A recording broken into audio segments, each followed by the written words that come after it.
Yes, ladies and gentlemen, good to see the Ruotolo brothers, two of the greatest grapplers on planet Earth, back in action, back on the same card together. Good to see you, boys. Tune in to One Fight Night 21. We'll start with you, Ty. Isaac Mitchell, really cool matchup. You called him out. How nice is it to be in a position where you're the champion of the world, calling the best out, and knowing that you're going into these matchups super confident that you're going to get a result? You seem to be flying. Yeah, I'm super happy with where I'm at. It's just been a lifelong of hard work and dedication, and having the right people around me. And yeah, that's what's, been able for me to be here where I'm at right now. I love fighting the biggest, best guys possible, So yeah, I'm really stoked and grateful for this one with Isaac.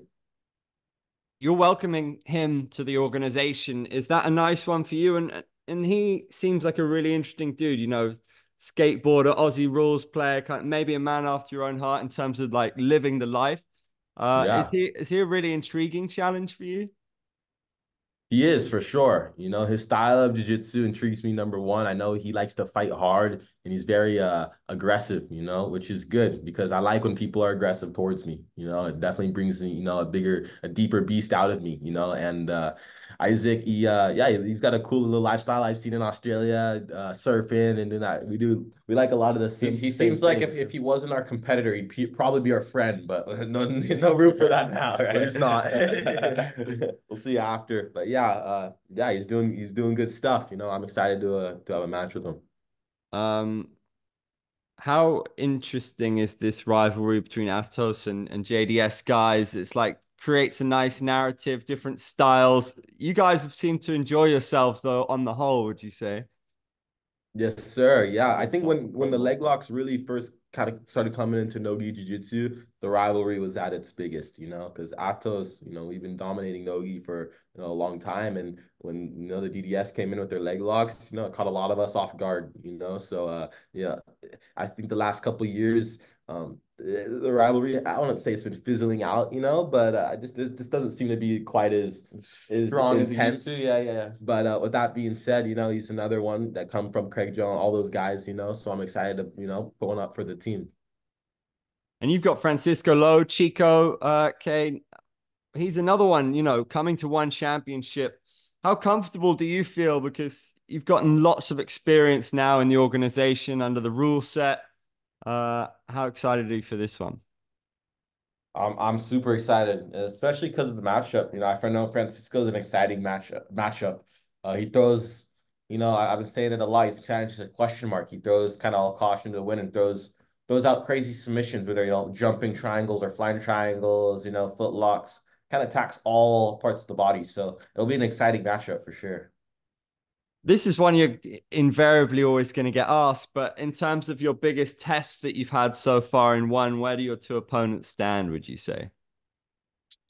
I like, I think this has probably got to be my toughest opponent on the one championship For platform. both of us. Yeah. I think for both of us, every time we step back out on one championship platform, it tends to be getting harder and harder and harder, which is what we're asking for and which is what we want. So we're stoked to see it. These guys, we got two beasts, what's it, Isaac's or I think Isaac, right, or Isaac, however you say his name is. He's ranked right underneath Ty, number two, and then Francisco Loza Animal. He has got some great notable wins over, Tackett and guys like Jacob Couch and things like that. So Explosive, good match for sure. both great tough matches. Yeah.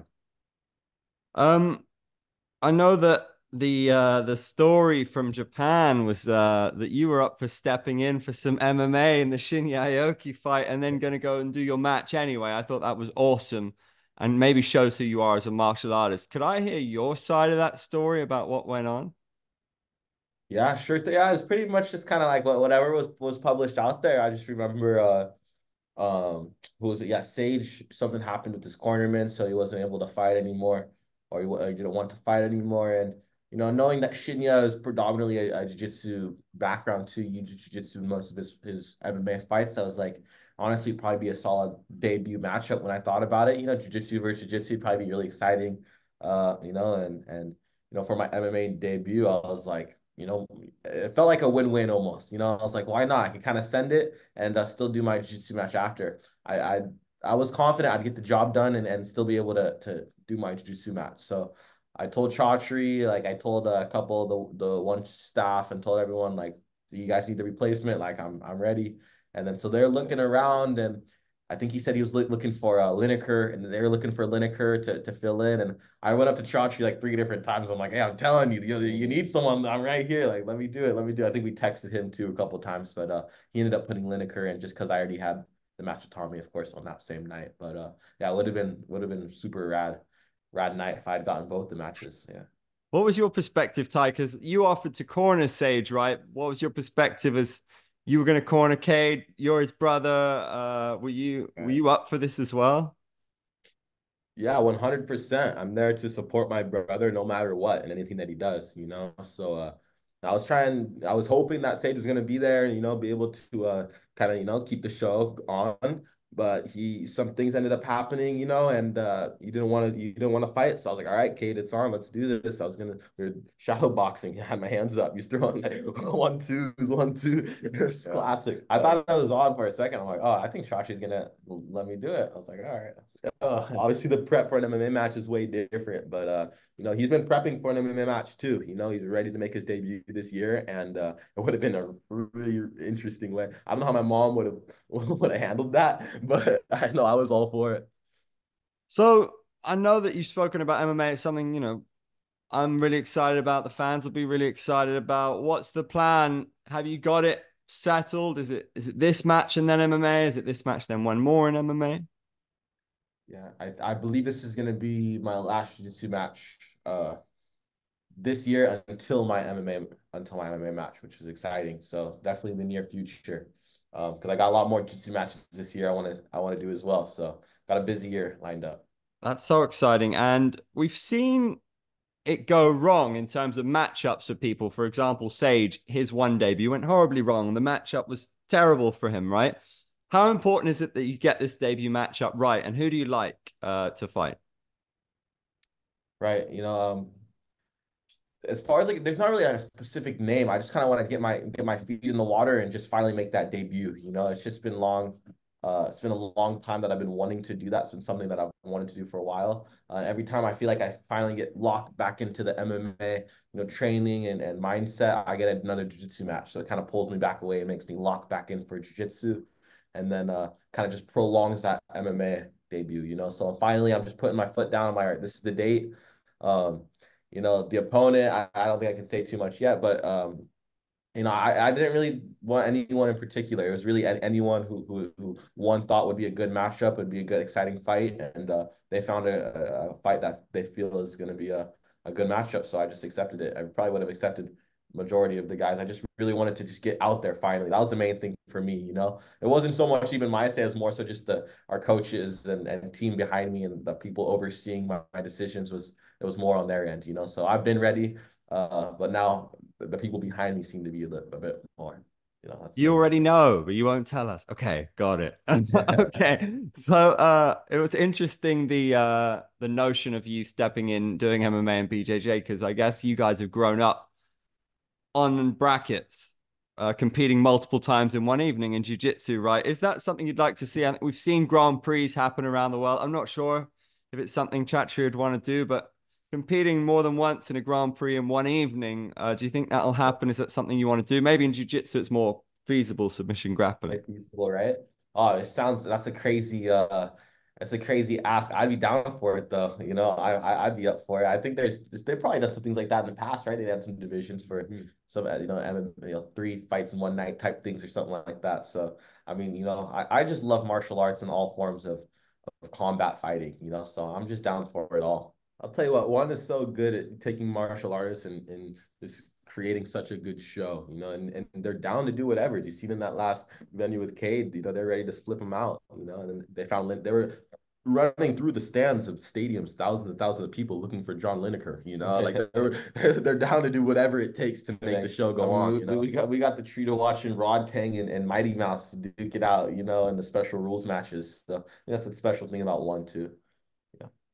I don't know how closely you're following the other martial arts, but having woke at 6 a.m. here, so I've just woken up to the news that Haggerty's fighting Superlek. It's a matchup I've been following so closely because everyone's talked about who Haggerty should fight next. Now we know. Could I have your Right. response to that super fight? rematch. That's crazy. That's So sick. huge. Wow, massive match. Superlek versus Haggerty, like as a matchup, they fought years ago.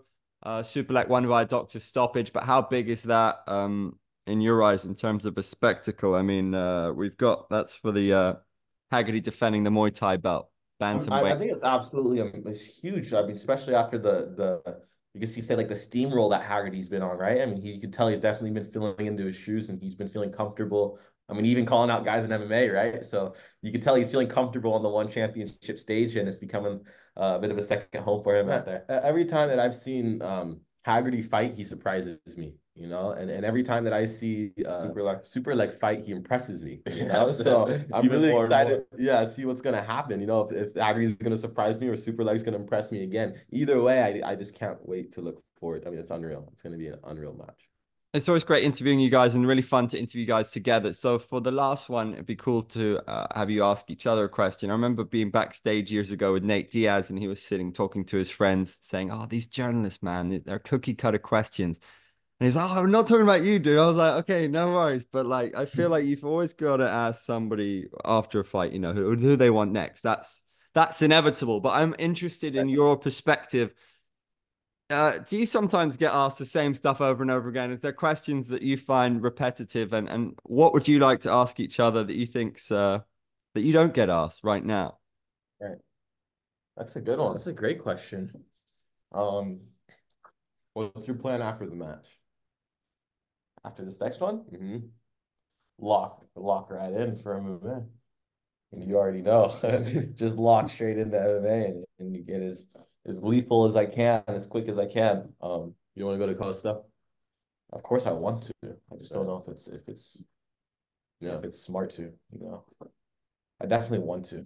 We got to talk that over. Yeah, we'll come back to you guys with that one. Question for you. Okay. 77 or 88 for ADCC? Uh, 88. Let's go with the bigger boys. 88. Yeah. You don't gotta commit right now, but that's been the biggest debate as of recently because he's like, we just been torn in between which division to do, 77 or 88. Because last year I did 77, he did 88. Obviously we got it this year around coming again, and I got the title at 77. So I'm like, hey, if you want to come down, because Ty makes 77, no problem. Like, come to the 77 division, I'll do 88. And we could kind of just switch it around. We can do it that way. Or if he wants to stay at 88, and then I'll go to the 77 again. So we've been kind of running those two options over. So we'll see. You're happy with that then? Hopefully he has an answer soon. Well, you said 88. Are you happy with him 88? Is that you're staying at 77? Is that cool for you? But for me personally, I don't care. Whatever Chai wants. If he wants to go 88 or 7. I got the title last year, right? The accolade you could say or whatever. So that's all. You know, that's my goal is to get the world's in the gi. I don't know if it's gonna happen this year because the whole point situation. I'm still trying, but I don't think it's gonna look that way. So, you know, my biggest goals is the gi worlds, of course, no gi, you know, one championship, ADCC, MMA. And then from there on, we'll see what else. But those are the main goals. Look forward to seeing you boys in action again. Always a pleasure, man. Appreciate it. Have a good one. I know, brother. Yes, sir. Thanks so much. Much Catching up. Good seeing you as always. Pick a move in the ring. You can hit me with a word you